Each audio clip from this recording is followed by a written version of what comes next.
nombre es Adriana Cucá y te voy a realizar la explicación de los ejercicios número 1 y 2 del taller del segundo corte de fundaciones. Para estos ejercicios nos dieron unos parámetros del suelo, nos dieron el ángulo de fricción, la cohesión, el factor de seguridad, el nivel freático, el peso unitario del suelo, el precio unitario de suelo saturado y nos dieron la cota de desplante o el DF. Nos indicaban que era una cimentación, una columna que medía 2.6 por 2.6 metros. Esto quiere decir que tenemos una columna en una cimentación del tipo cuadrado. Con estos datos realizamos el gráfico del perfil del suelo y podemos identificar que este suelo se encuentra en el caso número 5. ¿Esto qué quiere decir? Que el nivel freático, la línea azul que podemos observar, se encuentra entre la cota de desplante, que es esta que vemos acá, y la cota que resulta de la sumatoria de DF más B. En este caso B, pues como lo mencioné, es de 2.6. Teniendo esto muy claro, reemplazamos en la ecuación. Inicialmente vamos a utilizar el método de Terzaghi, como lo requiere el ejercicio, y reemplazamos la ecuación, en este caso 5. ¿Qué cambia esta ecuación? Pues que tenemos ya un peso específico promedio. Aquí este valor se reemplaza por el peso específico promedio. Al realizar los cálculos de la cohesión y sacar los factores que corresponden a cada uno de los componentes de la ecuación, podemos obtener que tenemos una carga última de 2.274 kN por metro cuadrado, una carga permanente permisible, esta pues es la división entre la carga última y el factor de seguridad, 758. Adicionalmente, como el ejercicio nos estaba requiriendo la carga bruta, pues lo que realizamos fue sacar la carga teniendo en cuenta la carga última, no le estamos aplicando ningún factor de seguridad. Entonces, en ese sentido, al multiplicar esta carga última sobre el área, podemos obtener cuál es la carga bruta que tenemos en el ejercicio. Y la carga admisible, pues es esta última capacidad última de carga que tenemos acá permanente, pues multiplicada por el área que nos están dando de la cimentación. ¿Sí? Vean cómo pues de uno a otro esto tiene una gran variación, porque claro, sin el factor de seguridad podríamos cargar mucho más el suelo. Para sacar los factores que corresponden a esta ecuación, pues nos remitimos simplemente para el factor de seguridad, para el factor de capacidad de carga, perdón, lo sacamos desde esta tabla iterando pues el ángulo de fricción de 28 y el de 29. Como nosotros nos dan 928.4, pues realizamos la iteración y ya obtenemos el ángulo. Y para este cuadro pues tomamos que era una zapata cuadrada como les mencioné, entonces SC, este es el valor para SC para una cimentación cuadrada. Utilizando para el mismo ejercicio el método de Meyer-Hoff, realizamos, lo que hicimos fue simplemente tomar la misma ecuación que ya habíamos mostrado, pero en este caso pues sacamos los correspondientes factores según las tablas que podemos observar aquí a continuación. Entonces sacamos el NQ, el NC, el N gamma, ¿sí? Y el DC de Q y de gamma. Podemos identificar que pues esta ecuación, el método de Meyer-Hoff, pues tiene más factores de, de seguridad que no contempla la anterior metodología. En ese sentido, podemos identificar que el método de Meyer-Hoff tiene un mayor valor en la capacidad de carga última. Esto es debido a que este método contempla un factor de corrección por profundidad de cimentación de la cimentación que el otro método, el de Terzaghi, no contemplaba. Para el ejercicio número 2, entonces lo que hicimos son los mismos parámetros iniciales que nos daban. La diferencia es que aquí tenemos pues una carga que está aplicada a la cimentación ya no en forma vertical sino con un ángulo de inclinación de 20 grados. Tenemos el mismo caso donde el nivel freático está entre la cota de desplante y la sumatoria de la cota que resulta de la suma del DF más B. Realizamos este ejercicio primero por el método de Meyer-Hoff, como lo indicamos en la anterior Se realizó de la misma manera, miramos las tablas y con estas tablas pues sacamos los resultados de NQ, NC, N gamma, DC, DQ, D gamma. Posteriormente realizamos el mismo ejercicio, pero en esta ocasión por el método de Bézier. Entonces podemos observar que este método pues contempla aún más factores de corrección pues que el otro no contemplaba.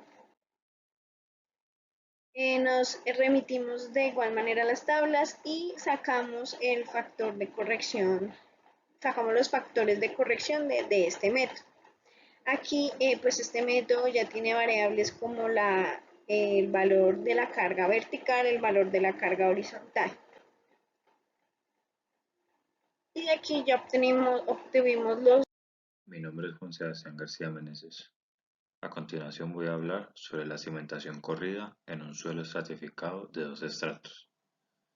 El ejercicio nos, nos da ciertos elementos, como lo son el ancho de la zapata, de la estructura, la profundidad, la altura, nos da dos estratos, el estrato superior y el inferior, y de cada uno nos da el peso unitario, el ángulo de fricción y la cohesión. Con estos elementos vamos a hallar la capacidad última de carga, la capacidad de carga admisible y la carga bruta admisible por medio del método de Meyerhof. A continuación podemos observar el gráfico del perfil del suelo, donde con los elementos anteriormente mencionados los ubicamos en el perfil y podemos observar bien cómo es el perfil del suelo.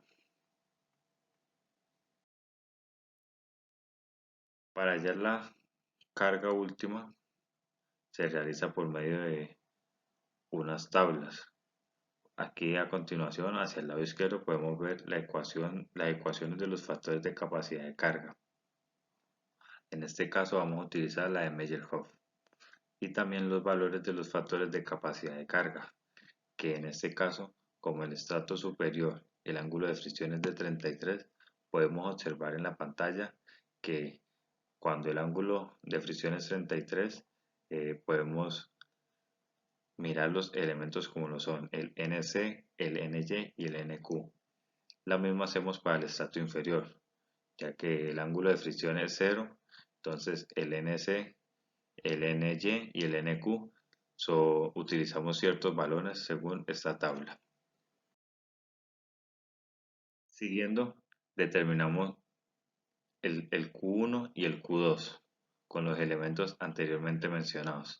Podemos observar las ecuaciones, lo único que hacemos es reemplazar. Seguidamente, seguimos con la capacidad de carga en el estrato inferior. Podemos observar la fórmula que utilizando y reemplazando los datos ya mencionados nos da un valor de 123.36 kN sobre metro cuadrado. También hallamos la capacidad de carga en el estrato superior, que reemplazando los datos en la fórmula que podemos observar nos da un valor de 1087.93 kN sobre metro cuadrado. Continuando con el ejercicio, utilizando los valores anteriormente mencionados de Q1 y Q2, realizamos la división de estos, nos da un valor de 0.25. Con ese resultado nos dirigimos hacia la tabla que sobre el eje X utilizamos los grados que nos da el ejercicio, en este caso son 33, y el valor que nos acaba de dar de la división entre Q2 y Q1, que es 0.20, teniendo en cuenta la gráfica, podemos observar que la curva está entre 0 y 0.2, que sería el resultado que nos dio. Y hallándola en el gráfico, podemos observar que KS es igual a 2.5. Siguiendo con el ejercicio, el valor de KS que acabamos de hallar lo reemplazamos en la siguiente fórmula, junto con los elementos que nos da el ejercicio y los que hemos ido hallando poco a poco en el desarrollo, como lo son la QE, la B, que es el ancho de la estructura, la H, que es la altura, la DF, que es la profundidad, entre otros elementos que hemos ido hallando poco a poco. La carga última nos da un valor de 185.61 kN sobre metro cuadrado. Seguimos con la carga admisible, que en este caso dividimos el valor de la carga última con la del Fs, que nos da un valor de 61.87 kN sobre metro cuadrado. Y ya la carga bruta, como podemos observar, utilizamos este valor que acabamos de hallar, el 61.87 kN sobre metro cuadrado, por el área, que sería la base por la longitud, que sería 2.6, y nos da un valor total de 161 kN sobre metro. Muchas gracias. Cordial saludo, mi nombre es Joan Andrés Marín y les voy a hablar sobre la capacidad de carga para una losa de cimentación. Donde podemos observar, tenemos el gráfico del perfil del suelo, que cuenta con una arcilla saturada, y tenemos una profundidad de desplante de 1 metro, el peso específico de 17 kN sobre metro cúbico, un ángulo de fricción de 0 grados, y tenemos una losa de 53 metros por 15 metros. Como podemos observar, tenemos la fórmula general para hallar la capacidad última de carga, donde, como veíamos anteriormente, el ángulo de fricción es igual a 0, entonces Q sub U quedaríamos con contribución por cohesión y contribución por sobrecarga, donde C sub U es la cohesión no drenada, que es igual a 75 kN sobre metro cuadrado, el ángulo de fricción es igual a 0, y las ecuaciones de los factores de capacidad de carga según Hansen y Basic, pues podemos observar aquí, estos fueron los valores que se hallaron. Los valores mencionados anteriormente se calcularon mediante las fórmulas que se encuentran en la primera tabla de Hansen y Basic, y se verificaron en la tabla de factores de capacidad de carga.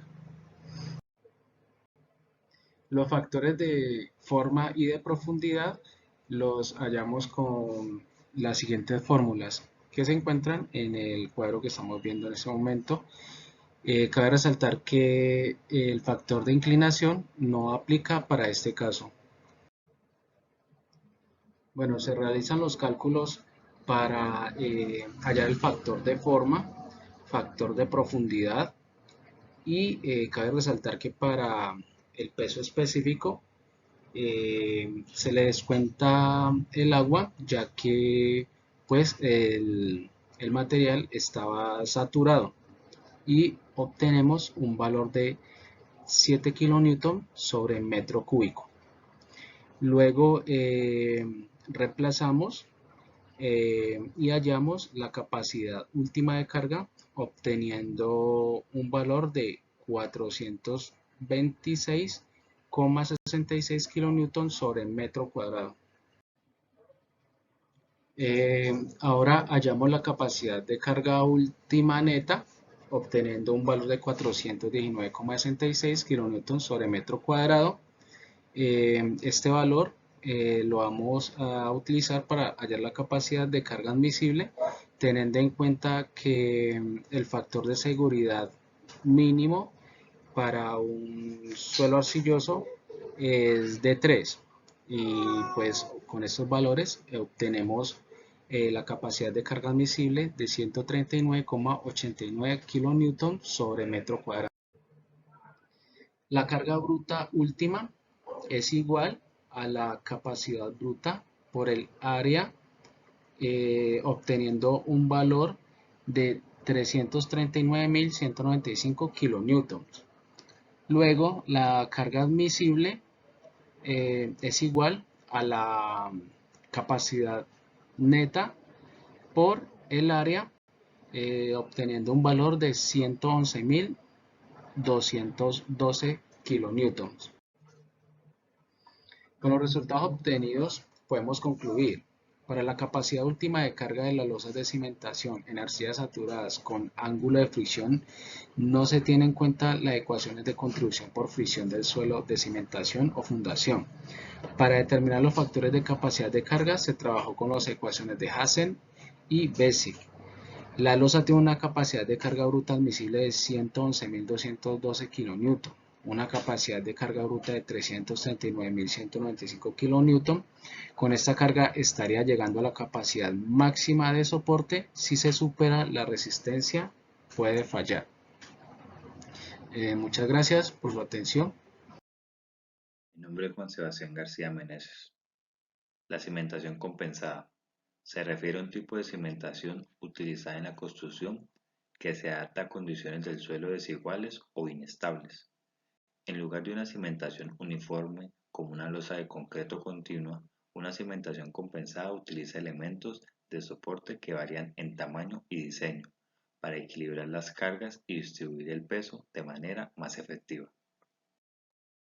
¿Qué establece la NCR 10? Primero, criterios de diseño sismorresistentes para diferentes tipos de edificaciones y estructuras. Segundo, especificaciones para la clasificación de zonas sísmicas en Colombia. Tercero, requisitos para la evaluación de la amenaza sísmica y el análisis de la respuesta estructural. Cuarto, directrices para el diseño de sistemas estructurales y no estructurales que minimicen el riesgo sísmico. Quinto, requisitos de construcción, incluyendo materiales y técnicas de construcción sismorresistentes. Y sexto, procedimientos de evaluación y revisión de proyectos.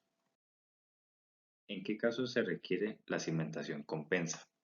En los suelos heterogéneos, en los terrenos inclinados, en los suelos inestables, cargas asimétricas y correcciones de cimentación existentes.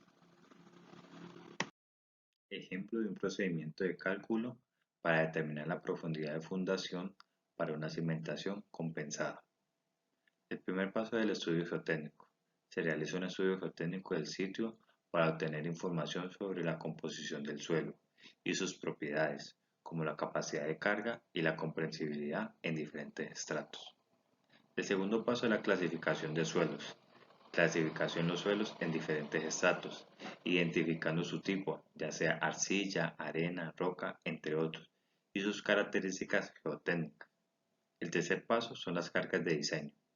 Determinar las cargas de diseño que actuarán sobre la estructura, como las cargas gravitacionales, sísmicas, de acuerdo con los códigos de construcción aplicables. El cuarto paso es el análisis estructural. Se realiza un análisis estructural para determinar cómo se distribuirán las cargas en la cimentación y cómo afectarán a los diferentes estratos del suelo. El quinto paso es la selección de cimentación. Basado en el análisis, selecciona el tipo de cimentación compensada que se adapte a las condiciones del suelo y las cargas. Esto podrá incluir pilotes, zapatas aisladas, vigas de cimentación, entre otros. El sexto paso es el cálculo de la profundidad de fundación. Utiliza métodos de ingeniería geotécnica para calcular la profundidad de fundación requerida para cada componente de la cimentación. Esto se basará en la capacidad de carga de los estratos del suelo y en la capacidad portante de la cimentación.